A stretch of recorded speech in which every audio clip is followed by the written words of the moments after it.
You are now tuned into the DFPN, the Dat Feelin' Podcast Network. This is going to be fun to watch.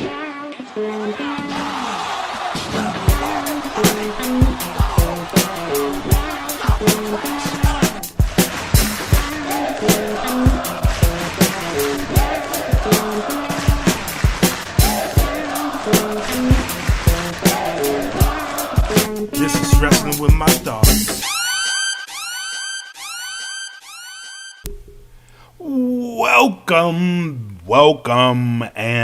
Welcome back, ladies and gentlemen, to Wrestling with My Thoughts. This is your host, Bred Like a King, made as Kelvin Cately. We are back with another installment here on the DFPN. I want to give a real quick shout out to the sponsors, Audio Swim, Get the Plugs, and Premier Element UAE. Thank you guys for rocking with us thus far. I hope you're liking what you're listening to.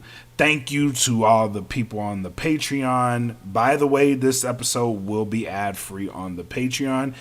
If you go to www.patreon.com/datfeelingpodcast. Now, let's get into it. A little bit of a somber note. I'm not my usual upbeat self.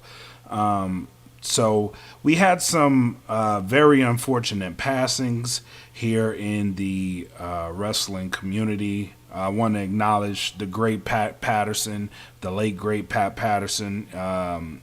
Contributed so much to the wrestling business, was the creator of the Royal Rumble. He was the first holder of the Intercontinental Belt, the famous Intercontinental Championship that has spawned Hall of Fame careers, the likes of Ricky the Dragon Steamboat, Macho Man Randy Savage, the Ultimate Warrior, so on and so forth. A lot of those guys have held that title. He was the first. I want to acknowledge him and what he did to the business, how he impacted it, and how he made it genuinely a better product for us to watch, to be engaged to fall in love with. A lot of these moments that you are captivated with they are direct results of Pat Patterson. The Royal Rumble is still to this day a high profile event because the winner is solidified to go to WrestleMania. 9 times out of 10, that guy is going to become the next champion, and that idea is a child of Pat Patterson. So rest in peace and Godspeed to you, sir. Safe travels to your journey on the other side. Another one which I want to get into here first and foremost, this will be my first segment. A lot of you guys know him as Debo from Friday.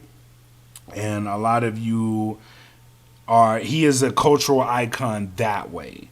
Tommy Tiny Lister Jr. passed away also a couple of days after Pat Patterson did. And before I ever knew him as Debo, I knew him as Zeus.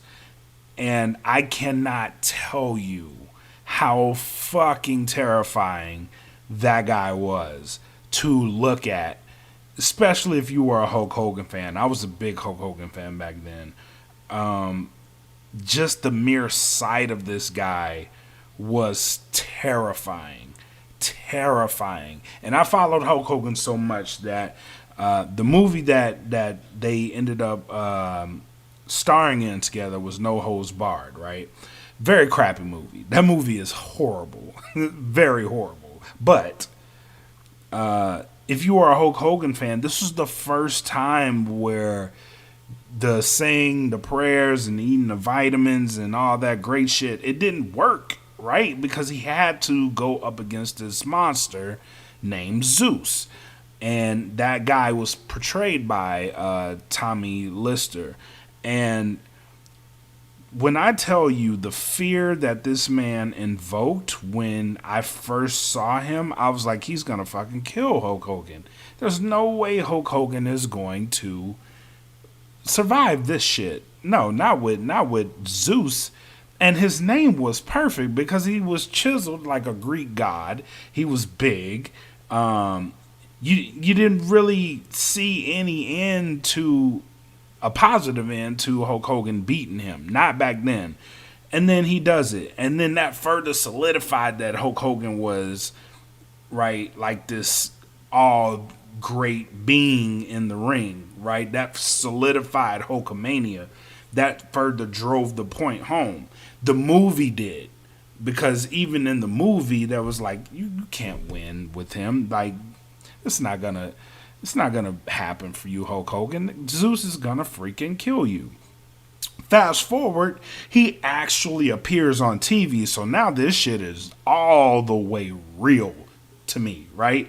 So I'm looking at Zeus come to the ring, beating his chest. Like, first and foremost, if y'all go on YouTube and look at the videos of when Zeus debuted in WWF back then, now it's WWE.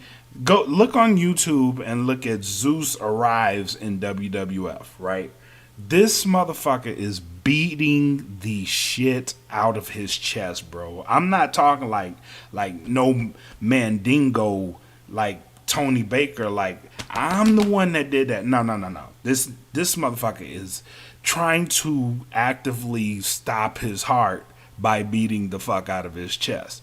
And just like getting madder and madder. And it's just like, yo, they let this nigga out the movie, bro. Like, he's going to fucking murder Hulk Hogan live on TV. Like, tears, my guy. Tears of fear and sadness for Hulk Hogan. It would be the wrestling's equivalent of the first time you see George Foreman and you know Muhammad Ali has got to fight him next, right? Like, there's, like, results aside, I'm like, yo, it's Hogan's gonna die. He's gonna kill him. He is going to murder him. He is going to maim him. He is going to absolutely destroy him. Like, you're trying to be all positive, but like your positivity is just, it's not up to par, bro.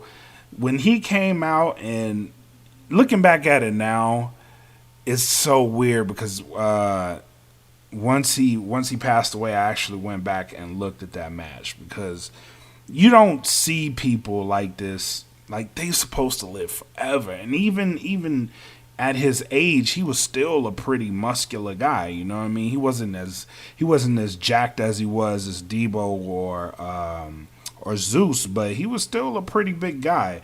And it's weird to see it now. That match was fucking terrible, bro. It was so bad. It was so horrible. It was bad. He was so stiff, bro. He was greener than green. But he captivated the shit out of me. Like, I could not be afraid of him. So much so that when I saw him as Debo and Friday, like, I really legitimately got scared for Ice Cube. I'm like, man, why is Zeus playing this guy? That's not Debo, bro. That's Zeus.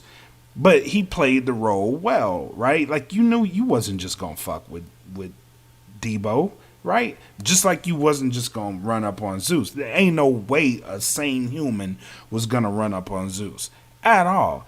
But that's a lot of credit to his personality and how he carried himself both in and outside of the business, because he was somebody that invoked fear, but he was actually a really nice guy and very, very easy to work with. So I'm told. So there's a lot of fond memories from a lot of people about Tommy Lister, and his legacy is going to live on. But I just wanted to spend a little bit of time today talking about what he meant to me.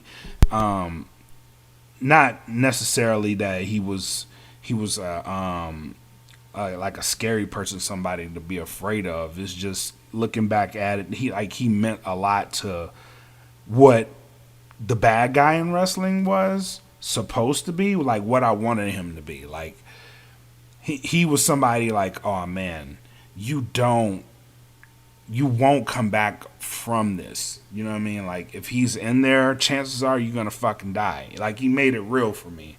So thank you to Mr. Tommy Lister. May you rest in peace, my brother. And God bless your family, and may he keep his hand on them. But welcome to the show, ladies and gentlemen. We got a good one for you here today. I have one of the reasons I fell in love with wrestling and continue to hold it dear to my heart to this day. I have a friend that I grew up with that became a professional wrestler. I'm going to have him later on in the show. I want to give him some space to talk about his career, because he's had a pretty interesting career. And for now, we're going to take a break, and we'll get right back to you guys on Wrestling With My Thoughts here on the DFPN. This episode is brought to you in part by AudioSwim. Go to audioswim.com today and upload your tracks for as little as $5 a track. Premier Element UAE. Go to www.premierelement.com and get your representation. They don't do just music, they do sports as well. And also, Get the Plugs. Go to www.gettheplugs.com. Enter in code INT15 on checkout, and you will get a 15% discount. Oh, and you don't have to pay for them up front. They also accept Suzzle. Now back to the show. Welcome back, ladies and gentlemen, to Wrestling With My Thoughts here on the DFPN. Once again, shout out to the sponsors, Get the Plugs, AudioSwim, and Premier Element UAE. Now, I wanted to get into something, speaking on the guest that we have coming through here today, this friend of mine, how big wrestling is in certain territories, right?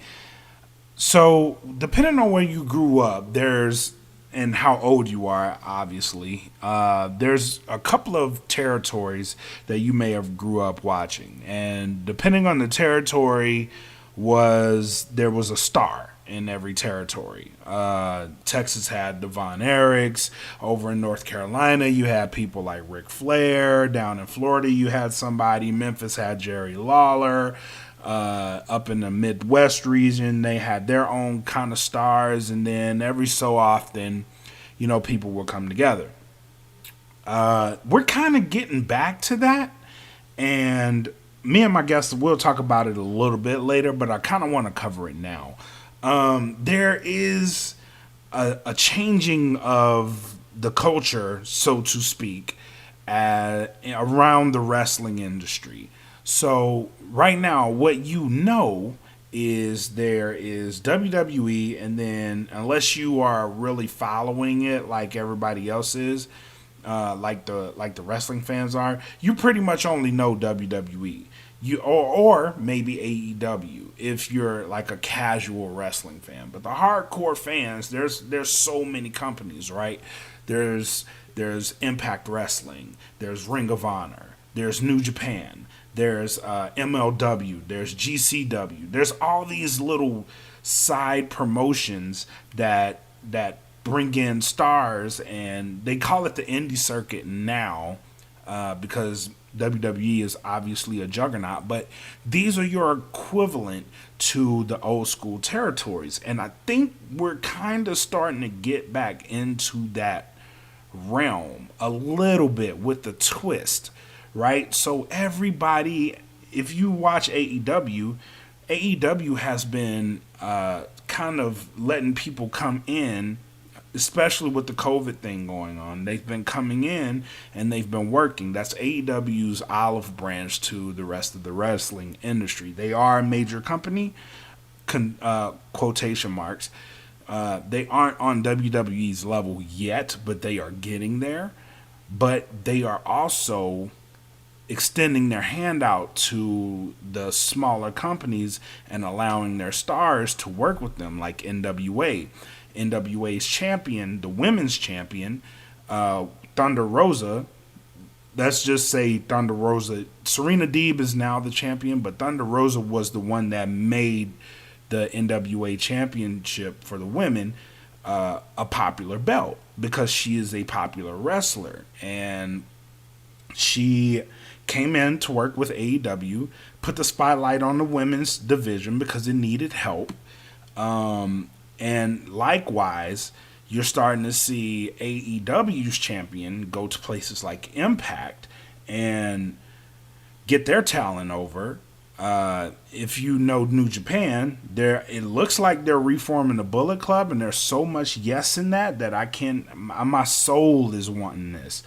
So you're starting to see these little bitty working relationships, and if it happens the way that it keeps happening, WWE may be in trouble. This past Monday, they had one of the lowest points in their show history ever, ratings wise, and they may need to do something. SmackDown is their only holder right now. NXT is a good show, but it's not getting the numbers that SmackDown gets.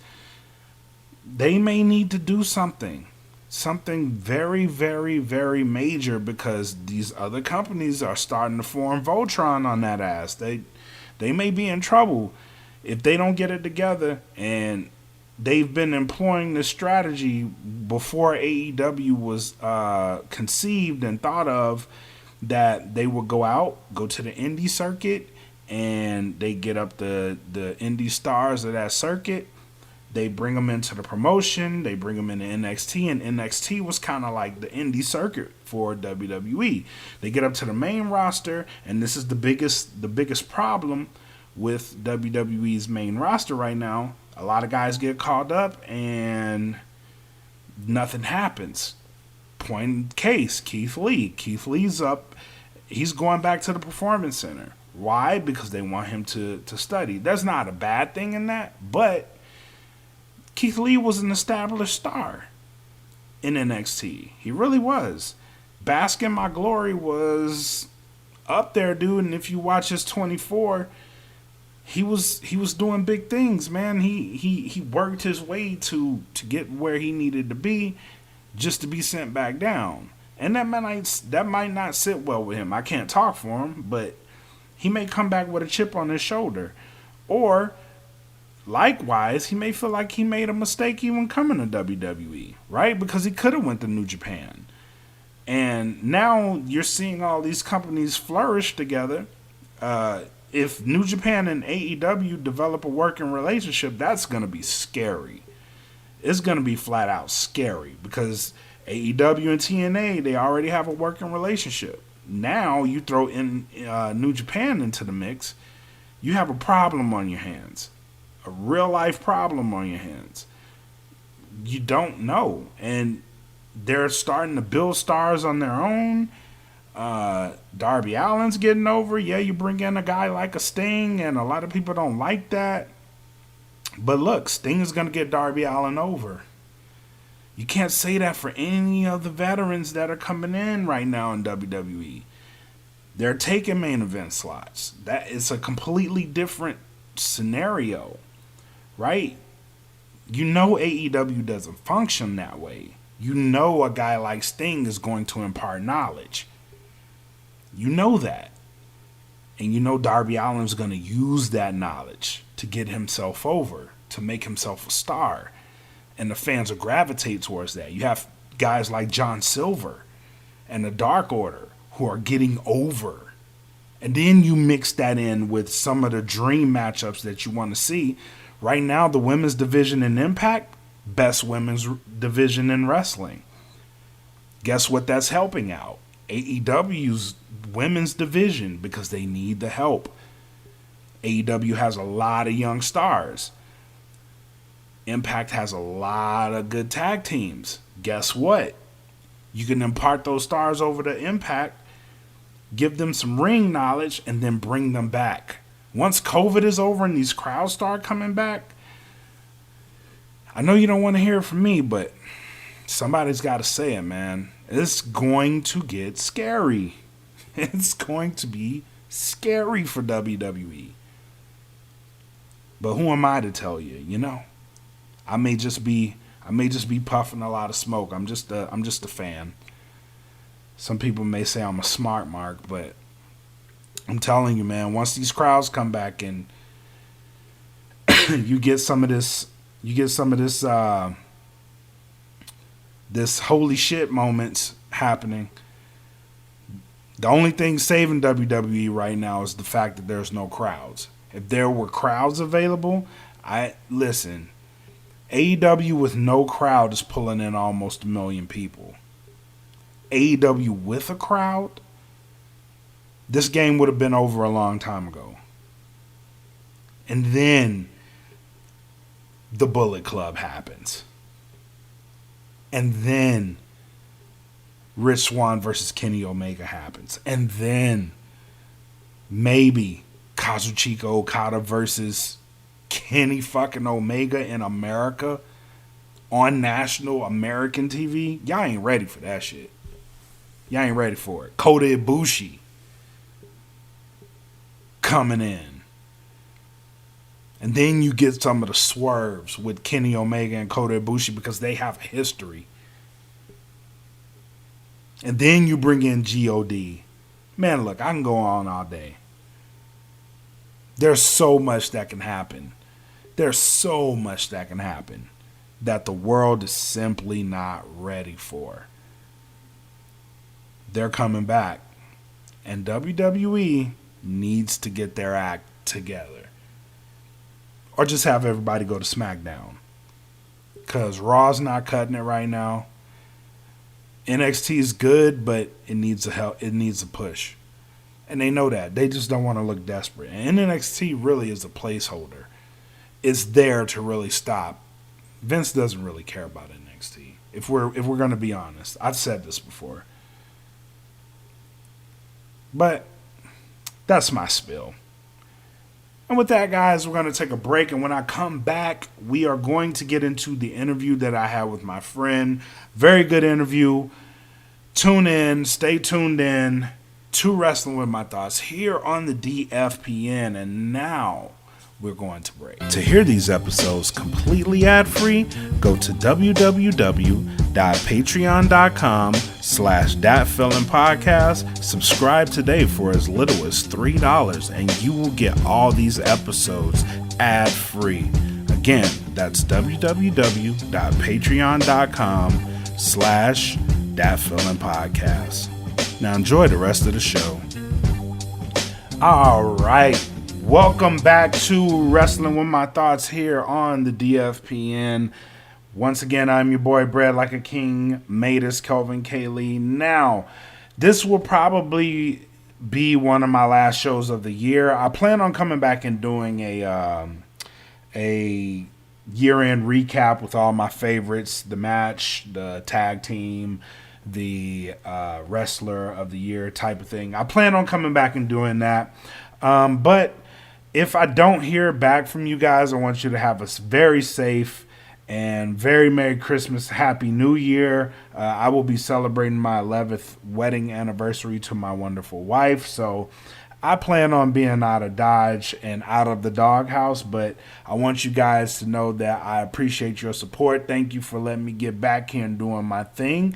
And yeah, it's been an awesome way to come back, man. Thank you to my Wrestling With My Thoughts podcast group on Facebook that interacts and gives me a whole bunch of these ideas, and I look forward to interacting with you guys. And with that, I am going to get into my interview with my friend Chris the Rocket Paul. You guys enjoy. God bless. You guys see, today I have a guest with me. Everybody or every wrestling fan has a tale, if you are a real good wrestling fan, of growing up and kind of mimicking the moves at school.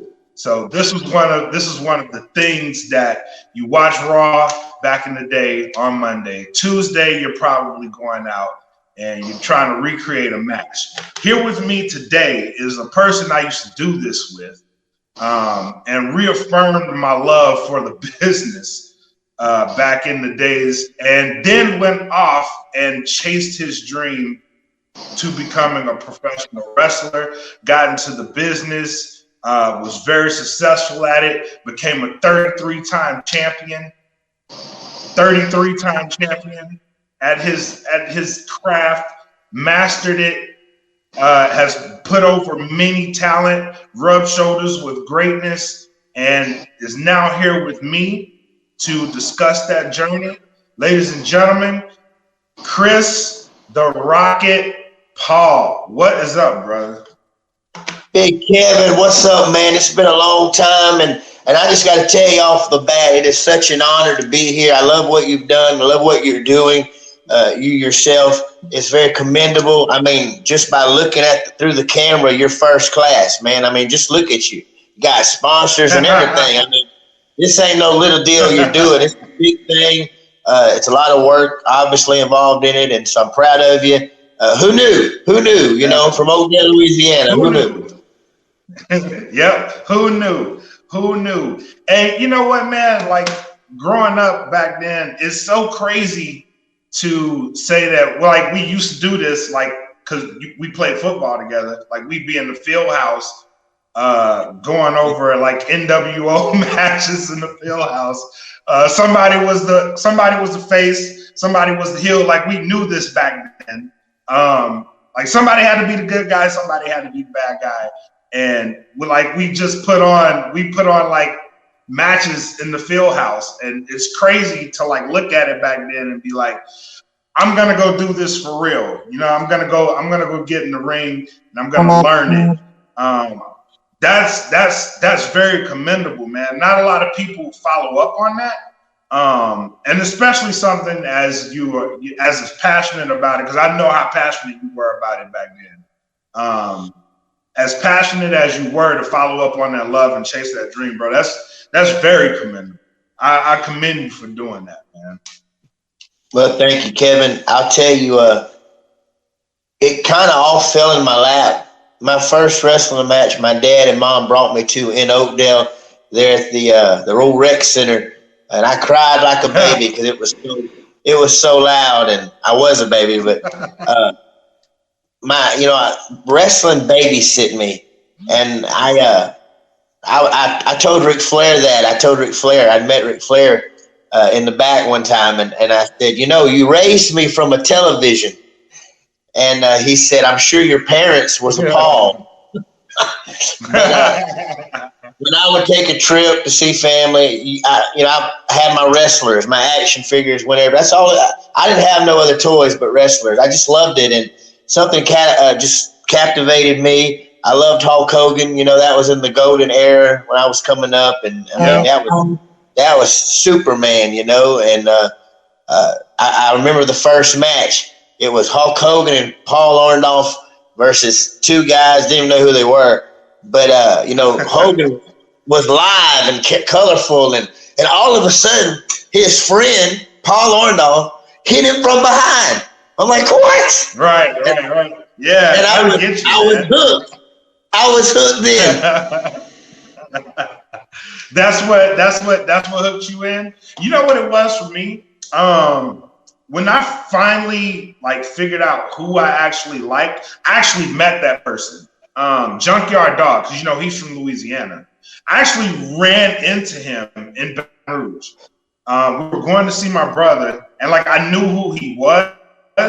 And he had just popped up out of nowhere, and it threw me for a loop. And ever since then, I was like, this is real. These people exist. I saw him on TV, and now he's real. That's what did it for me. I used to think the same thing when I would see a lower class come to the Rapides Parish Coliseum, and I would see somebody that wrestled against somebody that wrestled against Hulk Hogan. I'd be like, okay, he's real. Yeah. So Hogan must be real. Yeah. I thought the same thing. That's but cool, in man. Oakdale, yeah, go ahead. In Oakdale, you you don't think, man, how would I ever get into wrestling? From all the millions of people that want to do it. And I was Right. I was pastoring a church in Morgan City. And when I tell you wrestling fell into my lap, I was introduced to a guy by the name of Psycho Mike, who owned a promotion in Morgan City, GCW, Gulf Coast Wrestling. And that's pretty cool. And so I went to meet him, and he took me into his backyard, and he had this big shop fixed up and a wrestling ring in it. And I was marking out like, oh my God, it's a real wrestling ring. And he said, yeah, you want to see the belt? Oh my God, it's real belts. Oh, they're heavy, And I was just marking out. You want to get in the ring? I'm like, are you serious?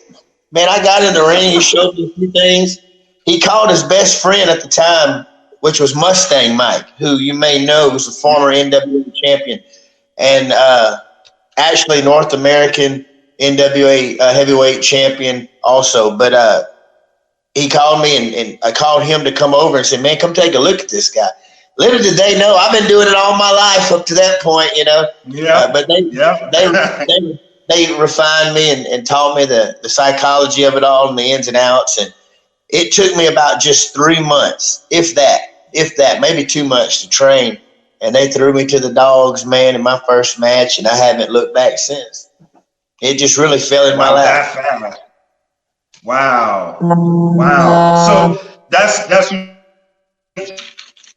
Mustang Mike. Is he the one that trained you, or was it Psycho Mike? Yeah. Well, really, it was Mustang, and I'm gonna tell you something you'll appreciate. In wrestling lineage, as wrestling lineage goes, it was Mustang Mike who trained me. The Junkyard Dog Right. had a hand in training Mustang Mike. And so you could say JYD's my That's grandpa so cool. in wrestling lineage. Yeah. But I remember thinking, That's so Kev, cool. That's cool.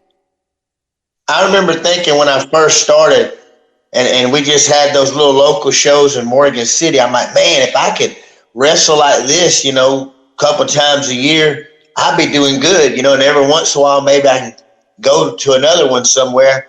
I never dreamed that I would be wrestling in other countries, wrestling all over the United States. But word got out, and I guess because I was so energetic, I brought life. And you'll appreciate this. You really will. Then how I got Rocket was, and I don't know if you remember this or not, but I remember chasing a guy down. I was outside linebacker, and a guy ran a pitch right on the other side of the field and took off down the field. And I ran a 4.3 in the 40, and I ran him down. I chased him down and tackled him and saved the touchdown. And when I came back to the sideline, Chris Waller said, man, you look like a rocket shooting across the field. And every time Chris Waller would see me, every time, a rocket. he said it was the rocket. And so when it come time to pick a wrestling name, I said, well, they always call me Rocket. So, and that's it. Yep, I remember that. I remember how you got the name, because I remember everybody was like, God damn, he's fast. Like, because everybody saw you running. It's like, he's fast. You know what I mean? Like, he's like a rocket. And then you were highly energetic, and you did have that energy that you brought to it. So, and that was definitely you were a heck of an athlete back then. You know what I mean? Like, even in high school, like, it just showed, like, you were a heck of an athlete. You could move fast. You could think on your feet. And I imagine that translated well into the ring, because thinking on your feet has to be a strong suit in there, right? There is no pause button. I promise you that. Like, in fact, you would be surprised, but a lot of guys that and I've trained some folks, and a lot of guys, their biggest issue, and you wouldn't think this, but is on offense. What move to do next? You wouldn't think that. You Right. think, man, if I just get in that ring, I'm going to do this, and it's just not like that. Right. And so you need to be thinking at least 3 to 5 steps ahead of where you're trying. If I'm trying to get to a point C over here to do this move, you don't just walk from A to C, but you gradually get there. From A, you got to go to B, then C. And I don't know if that makes sense. No, that makes a lot of sense. One move at a time. Now, you answered like 3 of my questions already. How'd you get started? Who trained you? No, you're good. How'd you get started? Who trained you? What was your first match? My first match was a cluster. It was about 5 of it in some kind of an elimination style match.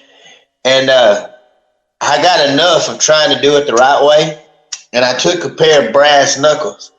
Old boy had me up for a power bomb. While I'm up in the air, I reach in my tights. Of course, I'll never admit this. I reached in my tights and said, and he went down, and that was pretty much it. And I became a heel. I've been a lifelong heel. Only a couple of times have I done the whole face thing. And growing up in the locker room at the football field, you want to be cheered. You want to be cheered. But there ain't nothing. There ain't nothing like looking at a couple in the crowd, a man and his wife, and point at him and saying, "Hey, you're going home with me tonight." There ain't nothing better than that. You can get away with it. Yeah. How liberating was that to be a bad guy and getting people to hate you? Like, and the thing of it is, Kevin, and you know, other folks might not, but I'm really not a bad guy. I'm probably one of the easiest, smoothest. Yeah. So they say that your wrestling character is who you really are turned way up, you know. But I don't know that I could be a good guy, to be honest with you. All my moveset, I mean, I'm dirty. Ric Flair don't have nothing on me. I will rake you and just pull your tights and whatever. Here's my motto. It's only cheating if you get caught. Right. And from our warrior days, whatever it takes to win. I mean, you know. That's cool. So how much of that mentality did you carry into the business with you? Because you can look at anybody from Oakdale. Oakdale is just it's a place that molds people way differently. And I noticed this from every single person from that town that has gone on to pursue things. We are just wired different. How much of that prepared you and was like made you adaptable in the business? Because that's what Oakdale does. Oakdale makes adaptable people. How did that help you in the business? Well, first of all, I take pride. Now, a lot of people don't, but I love Oakdale, and I'm not saying that because my dad's the mayor, but I love where I come from. I'm proud of where I come from and my heritage. And it took a lot for me to tell them to announce that I wasn't from Oakdale, Louisiana. That hurt me. But for the betterment of the gimmick, he's from out of this world, which if you take a right by parts unknown, you'll find out of this world. I was the Rocket from out of this world. But I really wanted everyone to know that I was from Oakdale. And as the years went by, probably I would say the last 3 or 4 years, I've been, you know, the Rocket gimmick's what it is now. And so I have them announce that I'm from Oakdale, Louisiana, because I'm passionate about that. Because nothing really good or big ever comes from Oakdale. You don't hear of many, you know, NFL football players that are from Oakdale, Louisiana. Mr. Woods there's from Elton, you know, plays in the NFL still today. I think he's with the Seahawks, you know, and that's a big deal, you know, but nothing like that's ever. And so I just wanted the world to know where, if I was wrestling in Houston or Wayne, West Virginia against the Barbarian and the Warlord, I wanted people to know that there's a kid from Oakdale, Louisiana that is doing something somewhere. Like, where's Oakdale at? Google it, you know? Yeah, Google that shit. No, I definitely get it. And that's just wanting to make the town proud of you. I think everybody that comes from Oakdale wants that. You know what I mean? So, was there anything that entering that just turned you off to the business? Was there ever a time that you was like, I don't think I want to do this anymore? That's not in me. That's not even if there was a challenge, I'm gonna just knock that door slap open. That's in my makeup as an athlete. If you tell me no, then I'm gonna prove it to you. I remember talking about football, Coach Steinbach. I had done something stupid and got on his nerves. Probably wouldn't stop talking, and so he told me, just go to the house. Just you're done. Just leave. And I didn't. I just stood there, tears swell up in my eyes. You tell me no, I'm gonna do everything I can to prove you wrong. That's not in me. But there isn't. I guess the only thing that you could say about the business that's negative, at least in the indies, in the independent scene, is that I've seen stuff like folks, buy their way instead of work their way. Like if you have a lot of money and you're giving that to the promoter, or maybe you even start your own promotion, and your son or your brother or your dad or you're the champion and you never lose, and that kind of stuff gets old. But that's politics, and I guess that's everywhere. I mean, yeah, that is true, but does that really translate on like to the crowd? Like, because No. for me, it's like you can tell, and I guess that's just me being a fan.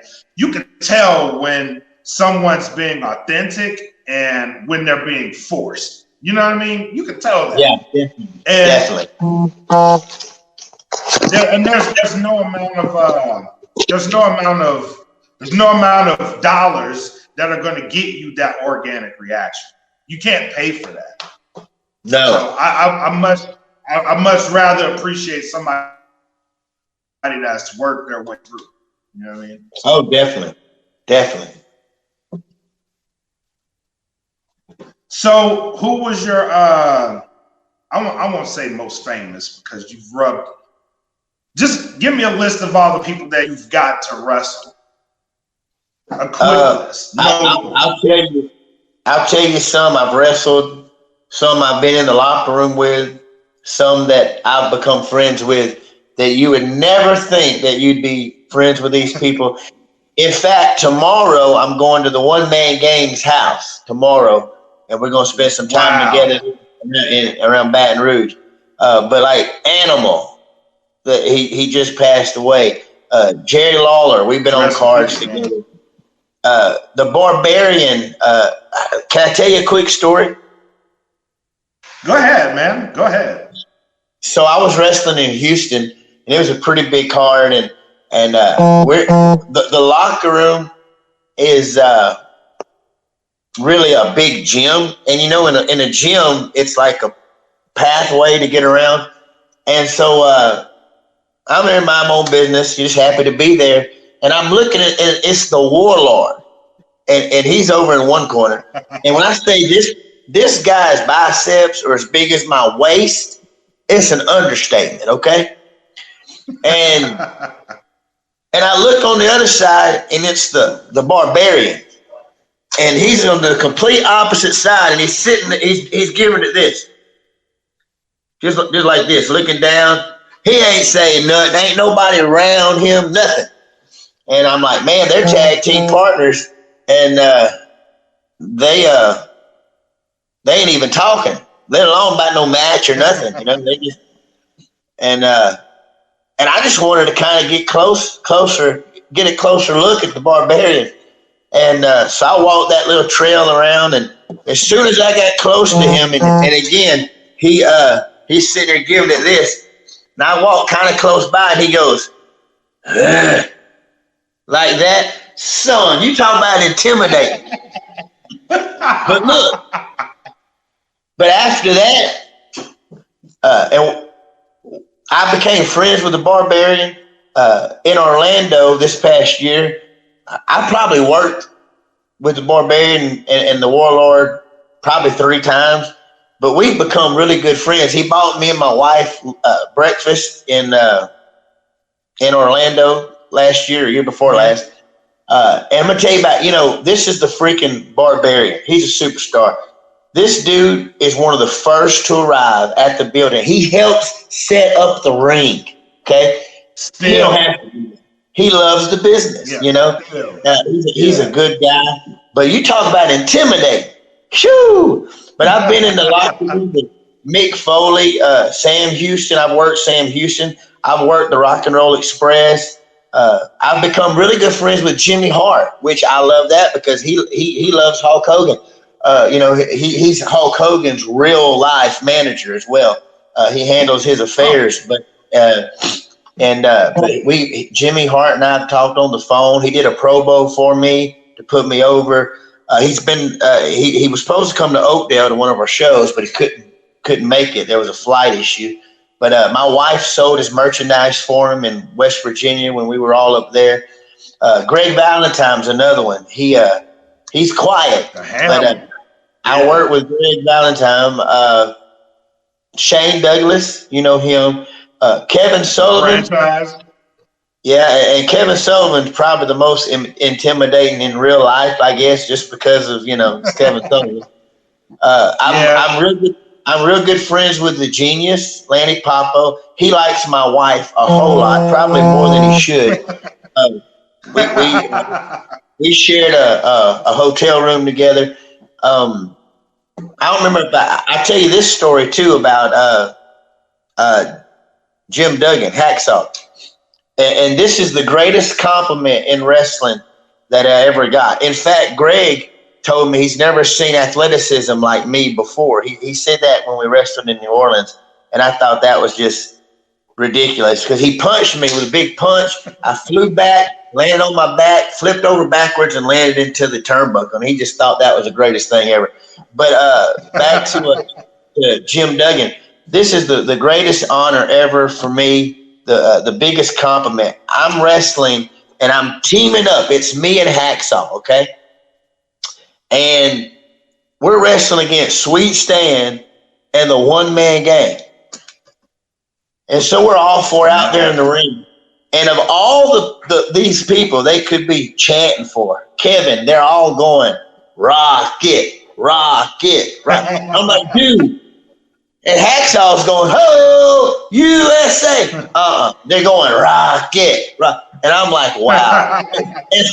and so Jim Duggan leans over to me. And he says, boy, you're really over here, kid.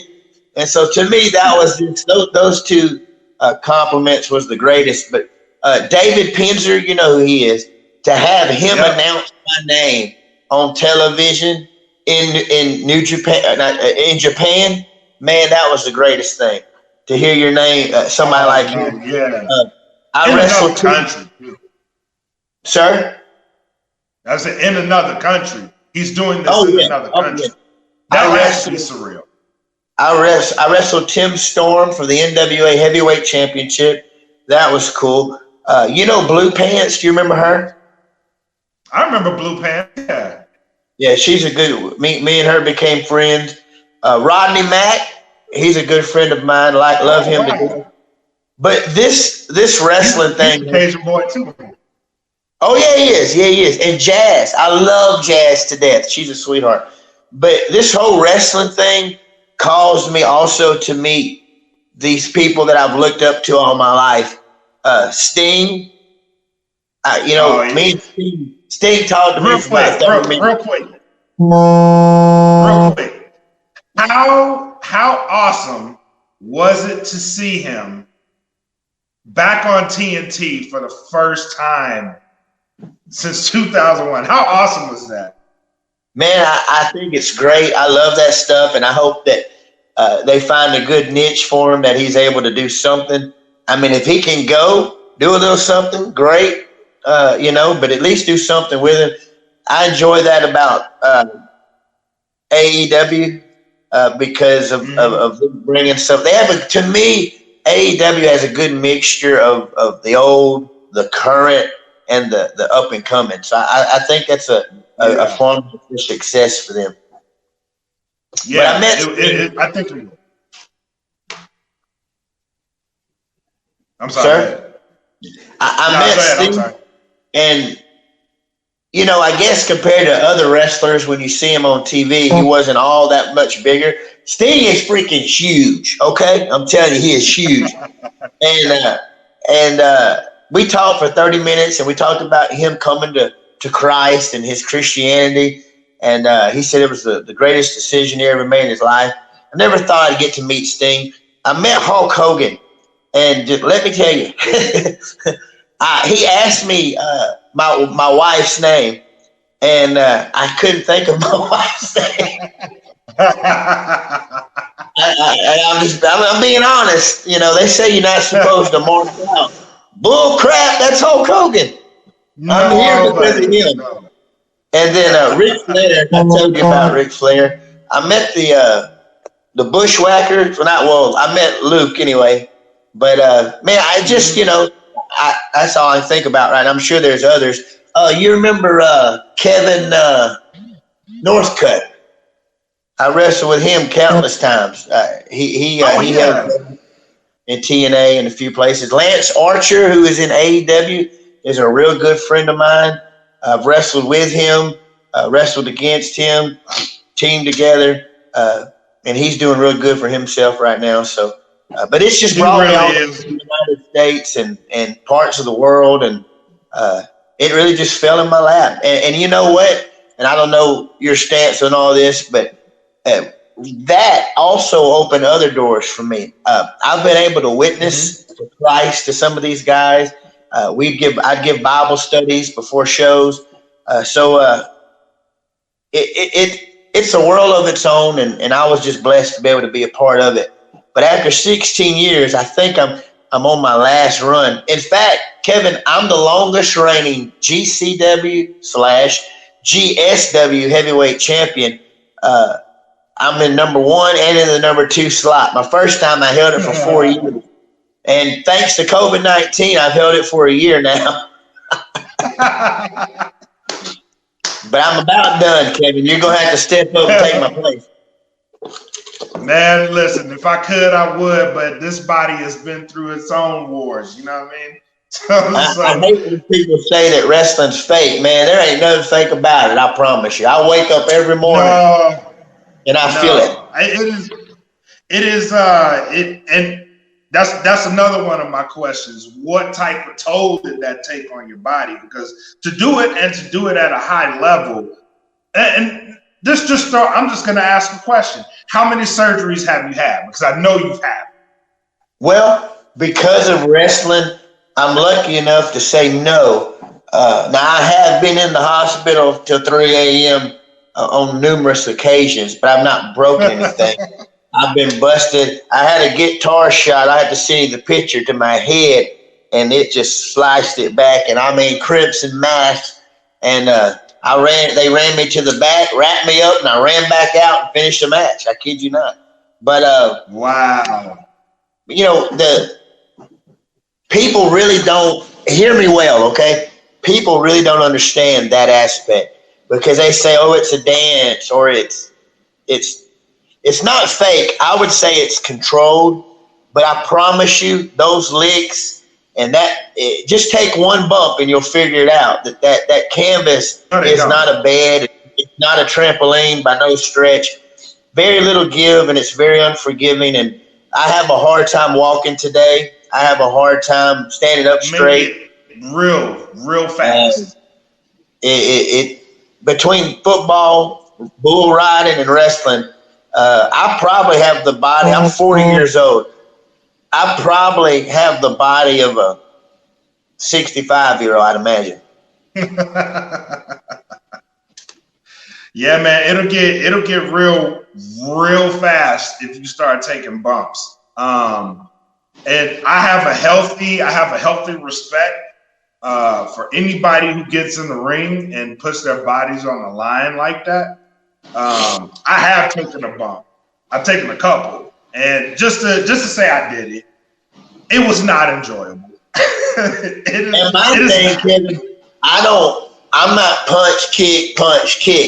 I get in the ring with a flip. I do the back flips and the all that rocket flying stuff.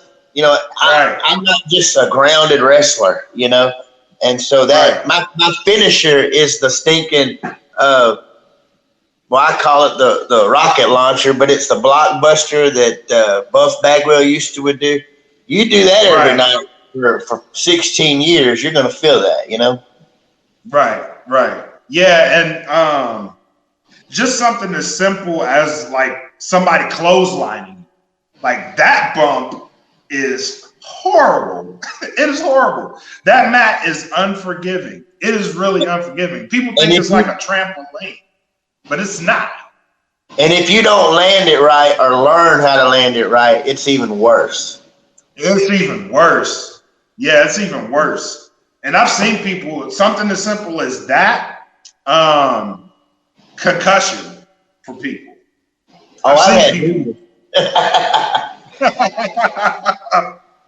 Yeah, it's wild. It's wild how easy it could hurt you. And to see people do it and do it at a high level, I have a healthy respect for anybody who does it. Because and I think who was that used to say? Harley Race used to say, "Don't do the diving headbutt. It's bad for your back." Right? That move looks so awesome. And he's like, "Don't do it because it's horrible for your body." Yes, like Hulk Hogan said, he wished he would have come up with a different finisher than the leg finisher move. Yeah, years landing on your butt like that, Jack. That's why I look at his back, Yep. Yes, it's something to be respected, man. Something to be very, very respected. So, kudos to you for putting your body on the line for our entertainment for all these years, man. I love entertaining people, making them laugh, getting them riled up, mad. But most of my stuff, and a lot of people don't like it, but I like to do comedy because everybody else goes out there and they put they tell their story, and most of it's the same. I bring something different and something unique. I'm gonna do something stupid that's gonna hurt myself. That's gonna make you laugh at me. I'm gonna get you so mad and worked up that I'm gonna turn around and you're gonna be going, ha ha, who's laughing now? and I get off on that. I enjoy making folks laugh and then being entertained. That's great, man. So I knew at one particular time, like I was following you throughout this journey, and at one particular time, you had tried out for TNA, right? Yeah, I got TNA. Excuse me.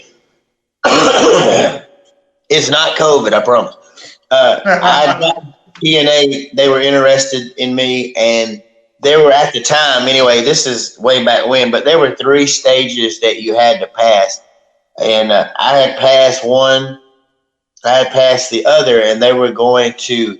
It was for not no multi-year thing or just but they just wanted me to come and work some matches and at the time, and you may have heard a little bit about this recently, but there was a liability insurance thing, and Terry Taylor, who was over that at the time, he stopped them from using. I ain't gonna say like part-time people, but like, in other words, if you wasn't under contract, they weren't going to use you. And I was right at the door of that, and he pulled that card, and I had passed everything else. I was ready to go, and they changed that rule right there, and that jacked me up. So I don't like the Red Rooster because of that today. The Red Rooster. So you were almost in the door, and I was in my prime. I had everything going for me, and just that little technicality right there. And it's not something I was always happy to be wherever. If I was just going to wrestle in Morgan City for GCW, I was fine with that. Then New Orleans called me with old school wrestling. Oh, this is cool. Now I can do this twice a month, And then Right. it went, and then you get you can wrestle every weekend, 2 or 3 times a weekend somewhere, right? And I was hitting on all cylinders, and then this come up. And I still have the email. I had the email, in fact, from Tough Enough. And I don't remember what happened with it, but I was going to do it. But it's not something that I necessarily sought after to do. I didn't send them 100 emails saying, oh, pick me, pick me, pick me. If it happened, I was good enough I was good enough that they noticed. The same thing in football. Northwestern State offered me a scholarship, but only after I went to their camp. But I wasn't going to go and pursue anything, I honestly didn't think I was good enough to do that, They showed interest in that, and just knowing that, hey, they were interested in me, I'm good with that, Right. But and that speaks to, and I kind of want to change that perception. Because a lot of people that grow up where we grew up kind of have that mentality.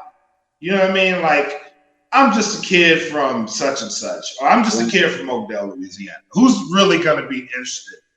But if you look at it, like, there is a lot of people in our town that had so much talent and could have done so many big things. And to see you on the cusp.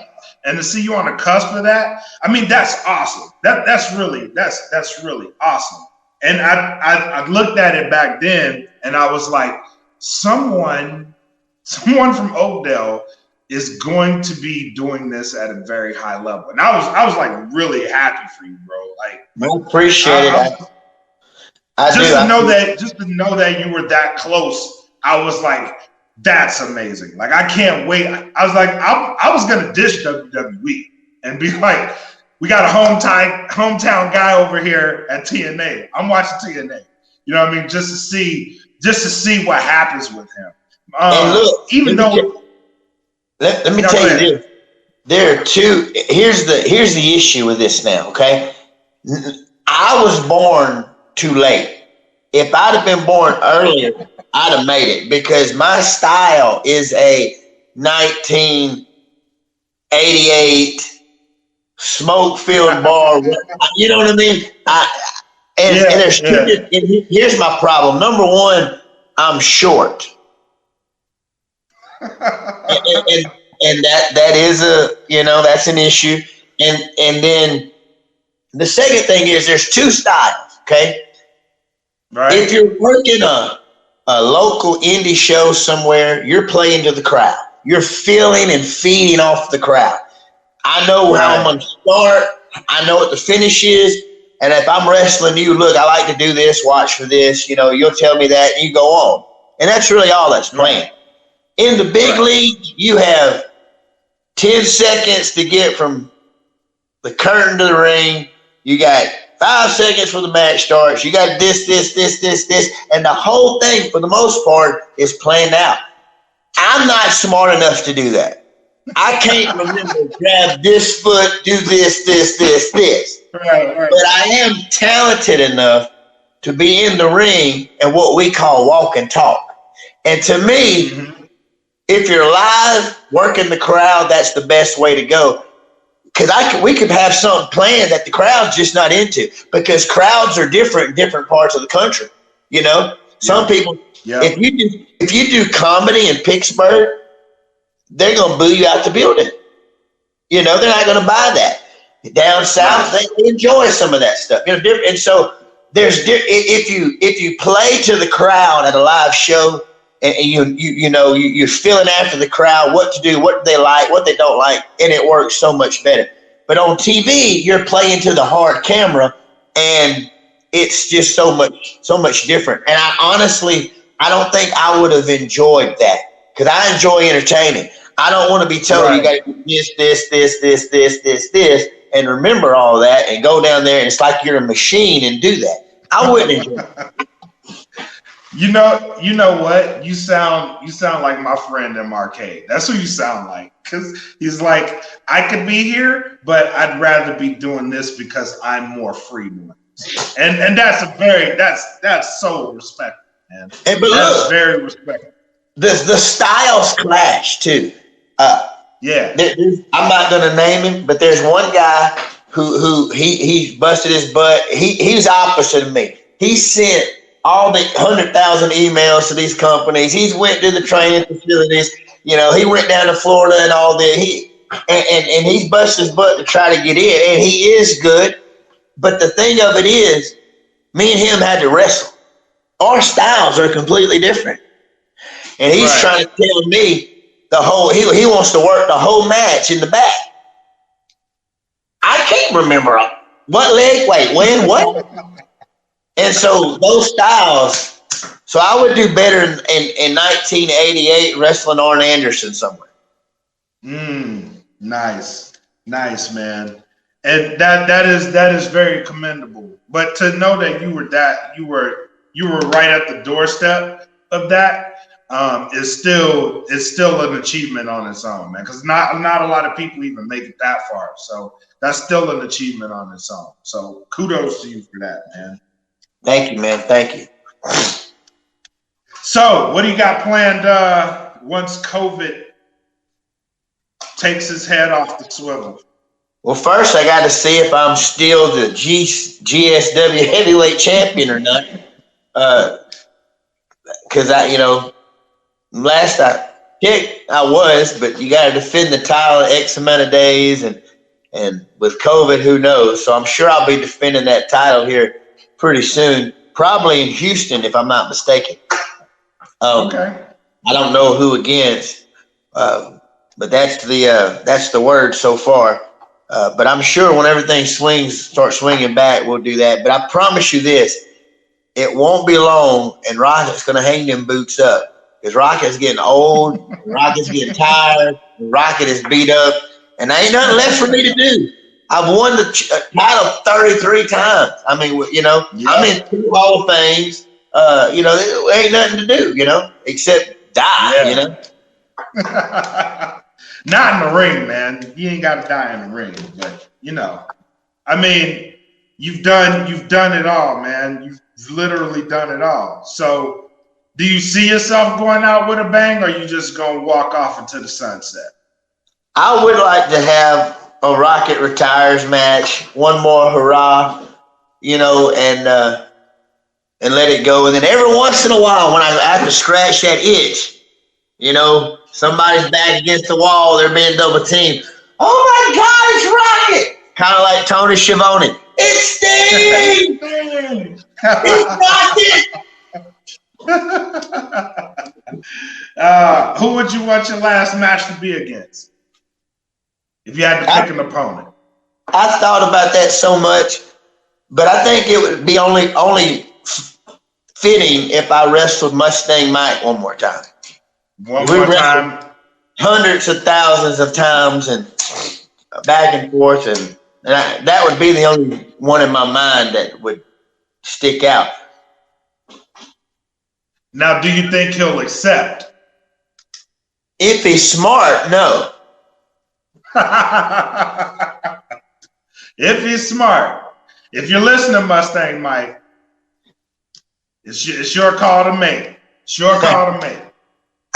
Do you know who Andrew Anderson is? The name sounds familiar. The reinforcer. He's been hanging with Kevin Sullivan a lot lately.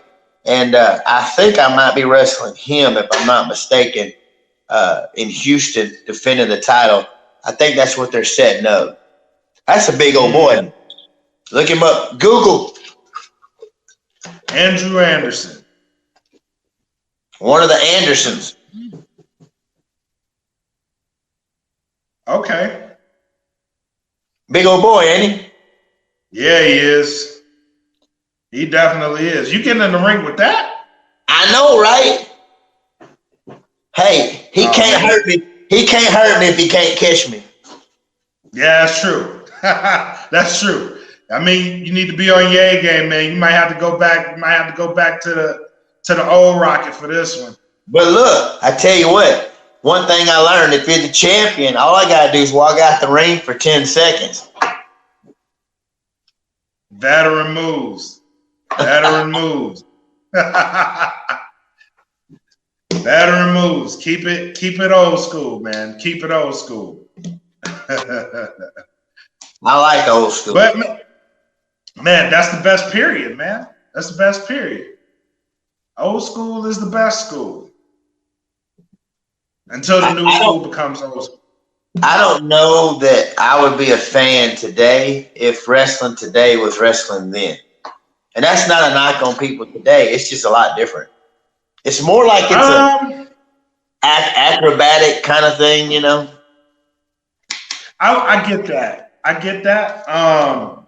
And a lot of it is repeat of what we watched growing up. A lot of the storylines are kind of like repetitions of what we actually grew up liking. But I'll give you one of the more refreshing wrestling programs that I don't know if they're still active now. NWA. NWA came back and they brought back the old school format, which was so cool to see it in an old school format with new players, and it still had that feel. The storylines were fresh. I could get into that. Another wrestling promotion that's actually doing that, believe it or not, is Impact. Impact is getting back to the old school ways of how they did business when they were popular. And now you're starting to see, I think outside of WWE, what you're seeing now is kind of like a revolution, because now you're starting to see they're going back to the territory format. And outside of WWE, I can get into that because the territories were where it is, or where it was. It worked. And it was where all of your it's where all of your favorite wrestlers before they went to WWE, like this is where you caught them. And I think that's where AEW is trying to take the business, because you're seeing more working relationships with Impact Wrestling, and NWA's in there now. They're having the NWA championship defended on their television, and cross-promoting that. So I think you're starting to get more and more back to the old way, which is refreshing. I needed that. And I'm starting to get back into it the way I was when we were growing up. Let me ask you something, and you tell me if this makes sense. This is my opinion, okay? I know that this is all money-driven. It's money-based, money-driven. I think the problem with WWE is back in the day, it took them a month. No, that's today. It back in the day, it took them a quarter of a year. It took them about 4 months to build a story. And you got the payoff at the Royal Rumble, WrestleMania, Survivor Series, or SummerSlam. But you spent all that time building a story. And what that did was, as a fan, you became invested in that story. Okay? Yep. Nowadays, you have a pay-per-view a month, so you only have 4 weeks to tell a story and get the fans invested. I feel like now I know, you get more money, I guess, but I feel like it would be a better product if more time was given to invest in characters. I loved Hulk Hogan. Why? Because for 4 months, I saw him get his tail beat. Oh, my God, how's he going to beat this dude? How's he going to slam Andre the Giant? How's he going to, Ultimate Warrior? They told this huge story, and then they had a payoff. You're not interested in the payoff because the payoff is every Monday night. Yep, it's there. It's already there. Well, and another thing that influenced that, too, could you imagine what would happen if we had social media back then? Like, the social media kind of is a monster to storylines, because now the word is out instant. Versus back then, like you had to wait till you go to school the next day and be like, man, did you see what happened last night? Did you see this last night? Now it's like it's instant. I could tell you in like 2 seconds. Oh my God, turn to TNT because Sting is debuting right now. Like back then, that would have been like a huge week-long thing. We had to marinate on this for a week. And the payoff now is instant versus building. And I wish they would get back to that, but I think social media and the way word spreads kind of kills the kayfabe of it all. You know what I mean? Well, so theoretically, think about it like this.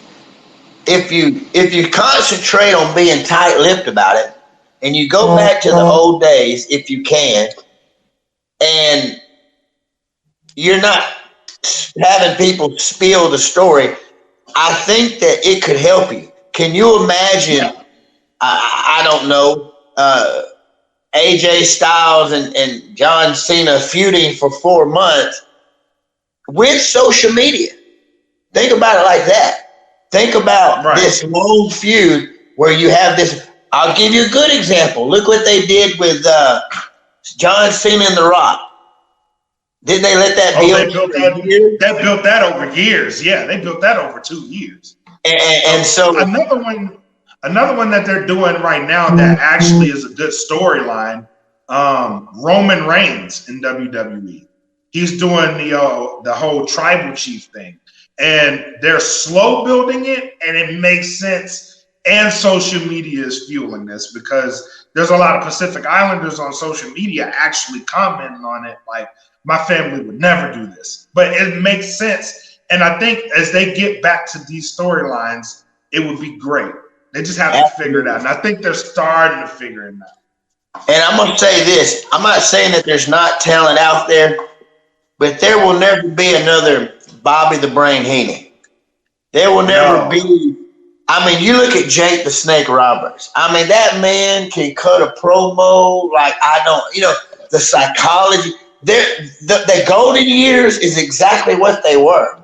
And for be it social media, be it technology or smarts, just street smarts, whatever the situation is, people that are around today don't have that it factor that they had then. There's a few. Yep. There are. Don't mistake me. But and it might be too, Kevin, because of that's how we were brought up, and so for us, that's the pinnacle. Right. I don't think that the talent level is there that was once there either. And I'll tell you why. If you take a match between Jake Roberts and Randy Savage, they feuded back in the day. You take that match, and you take a match of today. I don't know anybody. And you look at just the quality of the match, I don't see hardly any mistakes in Savage and Jake Roberts or Savage and Steamboat or whoever, or even the Honky Tonk Men and Greg Valentine. I don't see the mistakes made then that are made today. I don't see the big whopping misses. That's true. The quality, the workmanship was so much better back in the day. Yeah, that's true. You didn't see. I don't remember seeing them talk back in the day. Today they have them up against the corner. All right, duck two, give me one, and you see them talking. What is that? But back in the day, you can see that. Like if they go for a cover, kick out, boom, lean on them, top. All right, refresh. Yeah, you can see that. To the naked eye, it doesn't look like anything, but you can see where they talking spots. Hulk Hogan telling Ultimate Warrior, they're standing nose to nose, and it looks like Hogan saying, brother, I'm going to break you in half. Yeah. But what really is going on, he said, brother, when we get to Chili's after this thing, we're going to break that steak in half, and we're going to split it and shit. Yep. But yeah, man. But that's all I got, man, for today, man. I do thank you for giving me your time today. I know that you're busy. You're a busy guy in the community. thank you for all that you and your family are doing for Oakdale. I didn't even get into that part, but thank you so much for that. I know that you're busy, so doing this and reflecting, it really does mean a lot to me, man. So thank you for taking the journey with me today. I appreciate you having me on again, man. It's an honor just to be here. And you're first class. Everything you've done, the look, the feel, everything's first class. And just keep it up, man. And hopefully we'll get there one day somewhere. One day you'll be announcing in WWE, and I'll come in on my walk for the next gimmick battle royal, and you can announce me as I come in. That would be awesome, man. Thank you for having me, Kevin. I appreciate you. Man, I appreciate you, man. In the show, in the story, it ain't much of one, but it's mine. Nah, man. I think everybody needs a story like this, especially. I really wanted you on here because, like, one of my deepest, fondest memories was like how we used to go in the field house and like we would actually like put on matches in the field house, and like people would be like, these two guys love wrestling way too much, and we just didn't care. Hey, you remember Jason Winfrey? He ran his mouth about something. I slapped the figure four on him so fast it made his head spin. Yeah, man, that was dope, man. And like just to have like you being around just was like I was comfortable being a wrestling fan because you were around. You know what I mean? Because I had somebody else to be like, okay, this guy loves wrestling just as much as I do. Like I know if anybody else, nobody else will probably get it. This guy will get it. Like I can talk wrestling with this guy, and he's going to understand the conversation. So thank you for being that person, and thank you for chasing that dream and showing me that it is possible to be passionate about something enough to where you want to go chase it. Like I learned a really valuable lesson from you just by watching. So thank you, Kevin. That's being passionate about something so much that you're going to go chase it. So thank you for that lesson. Thank you, Kevin.